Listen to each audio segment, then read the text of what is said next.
চেঁচামেচি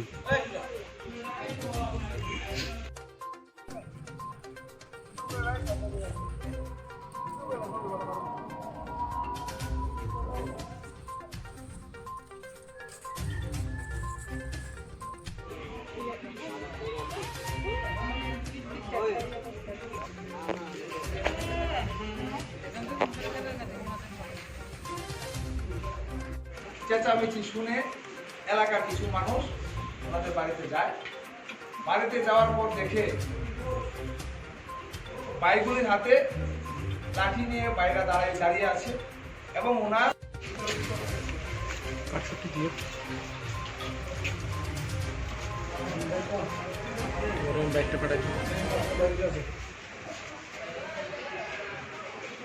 ব্যাটারি শেষ।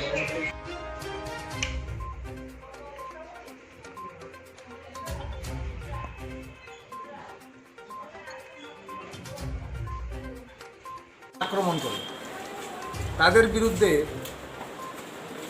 অনেকগুলি কেস থানাতে করা হয়েছে। কিছুদিন আগে আমাদের গ্রামের নীলমণি মালাকার নামে এক ব্যক্তি ওনার বাড়িতে ধান ক্রয় করার জন্য যায়। অনুকূল দাসের সঙ্গে ধান ক্রয় করার ব্যাপারে যখন আলোচনারত অবস্থায় থাকে, ঠিক ওই সময় ওনার ছেলে সুমন দাস ওনাকে পিছন দিক থেকে গিয়ে হাতড়া দিয়ে মাথায় আঘাত করে।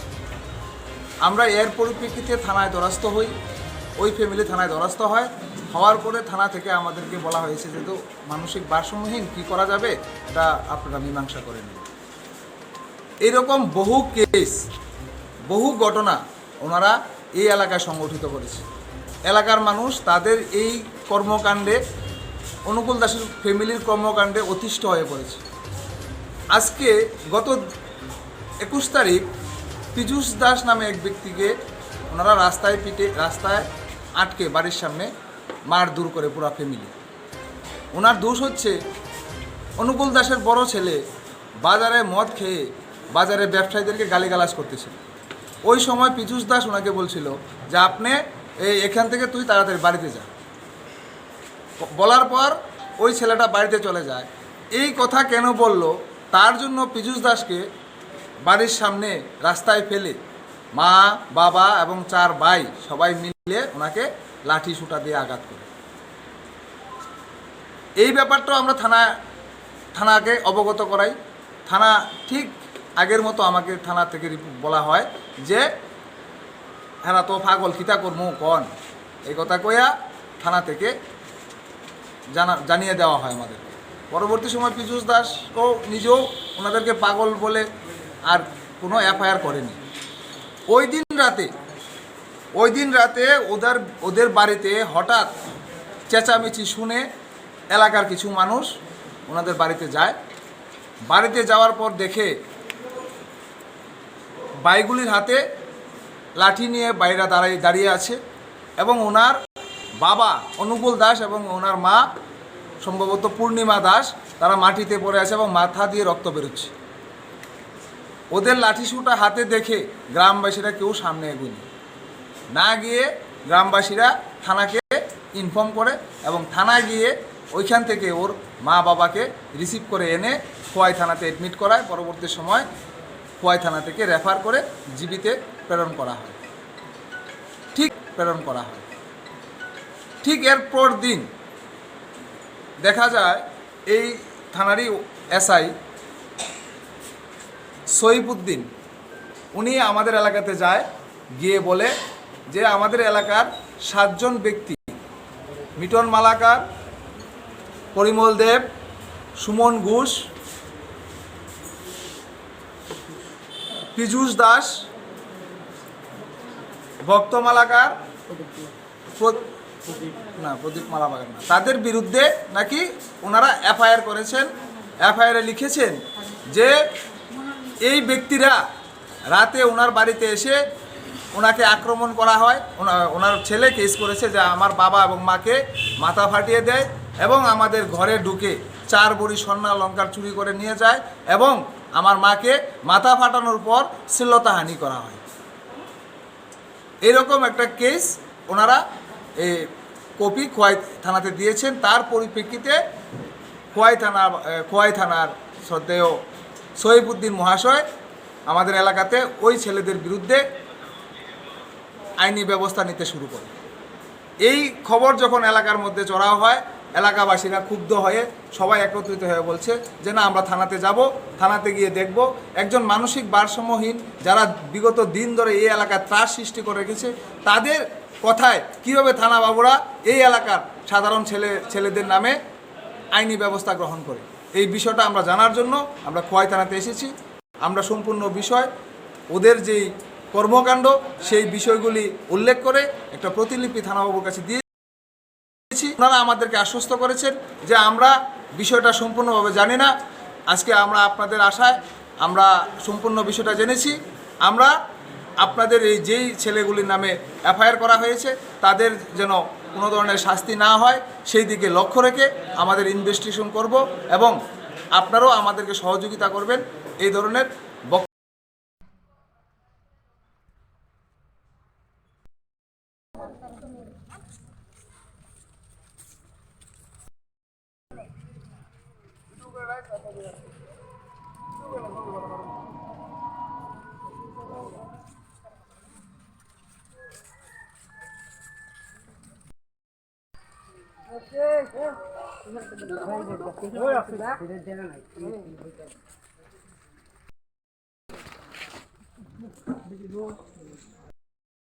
একুশ তারিখ পীযূষ দাস নামে এক ব্যক্তিকে ওনারা রাস্তায় আটকে বাড়ির সামনে মারধর করে পুরো ফ্যামিলি। ওনার দোষ হচ্ছে অনুকূল দাসের বড় ছেলে বাজারে মদ খেয়ে বাজারে ব্যবসায়ীদেরকে গালিগালাজ করতেছে। ওই সময় পীযূষ দাস ওনাকে বলছিল যে আপনি এখান থেকে তুই তাড়াতাড়ি বাড়িতে যা। বলার পর ওই ছেলেটা বাড়িতে চলে যায়। এই কথা কেন বলল তার জন্য পীযূষ দাসকে বাড়ির সামনে রাস্তায় ফেলে মা, বাবা এবং 4 ভাই সবাই মিলে ওনাকে লাঠি সুটা দিয়ে আঘাত করে। এই ব্যাপারটা আমরা থানাকে অবগত করাই। থানা ঠিক আগের মতো আমাকে থানা থেকে রিপোর্ট বলা হয় যে এরা তো পাগল, কিতা করমু কন, এই কথা কইয়া থানা থেকে জানিয়ে দেওয়া হয় আমাদের। পরবর্তী সময় পীযূষ দাস ও নিজেও ওনাদেরকে পাগল বলে আর কোনো এফআইআর। ওই দিন রাতে ওদের বাড়িতে হঠাৎ চেঁচামেচি শুনে এলাকার কিছু মানুষ ওনাদের বাড়িতে যায়। বাড়িতে যাওয়ার পর দেখে ভাইগুলির হাতে লাঠি নিয়ে বাইরা দাঁড়িয়ে আছে এবং ওনার বাবা অনুকূল দাস এবং ওনার মা সম্ভবত পূর্ণিমা দাস তারা মাটিতে পড়ে আছে এবং মাথা দিয়ে রক্ত বেরোচ্ছে। ওদের লাঠিসুটা হাতে দেখে গ্রামবাসীরা কেউ সামনে এগোয়নি। না গিয়ে গ্রামবাসীরা থানাকে ইনফর্ম করে এবং থানায় গিয়ে ওইখান থেকে ওর মা বাবাকে রিসিভ করে এনে খোয়াই থানাতে অ্যাডমিট করায়। পরবর্তী সময় খোয়াই থানা থেকে রেফার করে জিবিতে প্রেরণ করা হয়। ঠিক এরপর দিন দেখা যায় এই থানারই এসআই সৈফুদ্দিন উনি আমাদের এলাকাতে যায়, গিয়ে বলে যে আমাদের এলাকার 7 জন ব্যক্তি থানাতে যাব, থানাতে গিয়ে দেখব একজন মানসিক ভারসাম্যহীন যারা বিগত দিন ধরে এই এলাকায় ত্রাস সৃষ্টি করে রেখেছে তাদের কথায় কীভাবে থানা বাবুরা এই এলাকার সাধারণ ছেলেদের নামে আইনি ব্যবস্থা গ্রহণ করে। এই বিষয়টা আমরা জানার জন্য আমরা খোয়াই থানাতে এসেছি।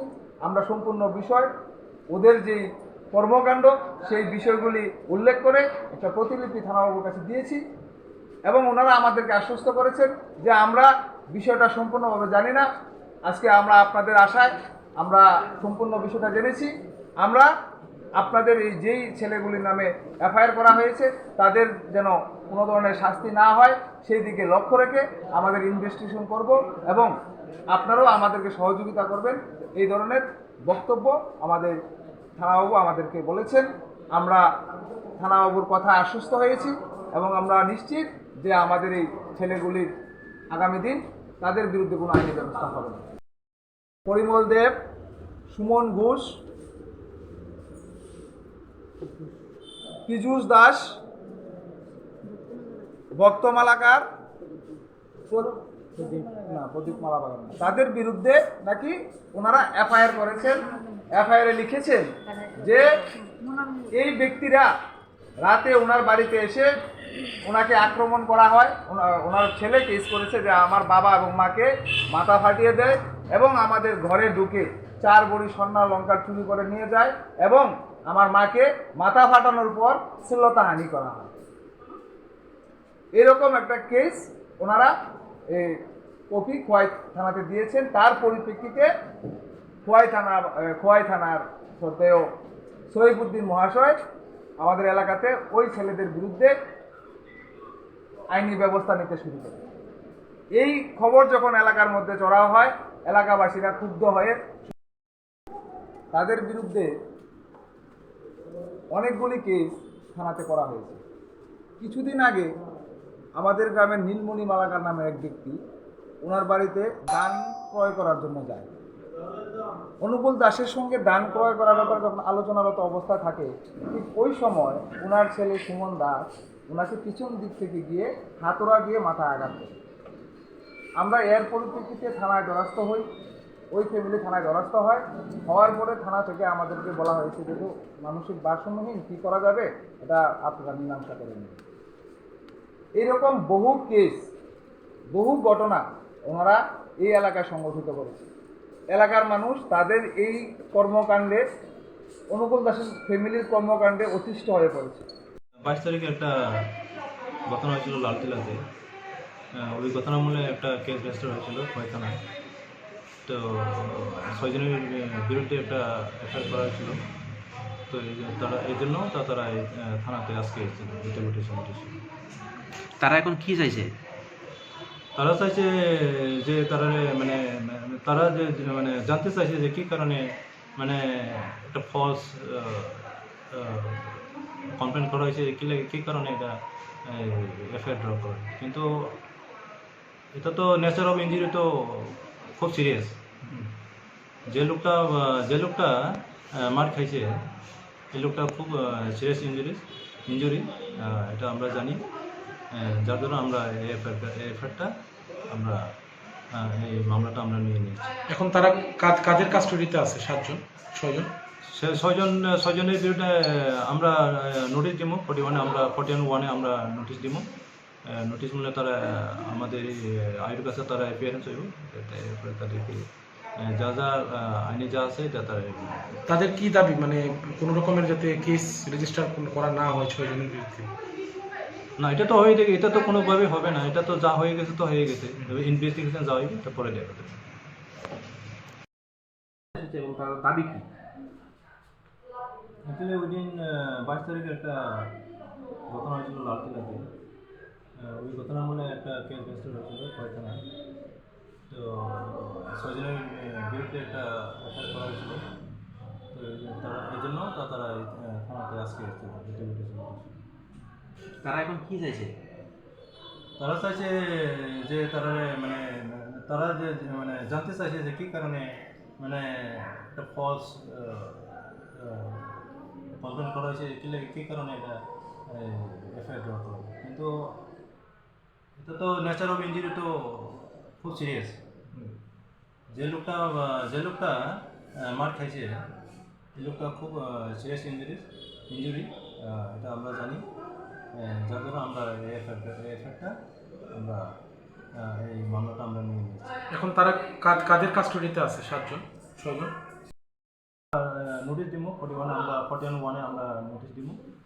নোটিশ মূল্যে তারা আমাদের আইনের কাছে তারা অ্যাপিয়ারেন্স হইব। তাদেরকে যা আইনে যা আছে তাদের কি দাবি, কোনো রকমের যাতে কেস রেজিস্টার করা না হয় 6 জনের বিরুদ্ধে?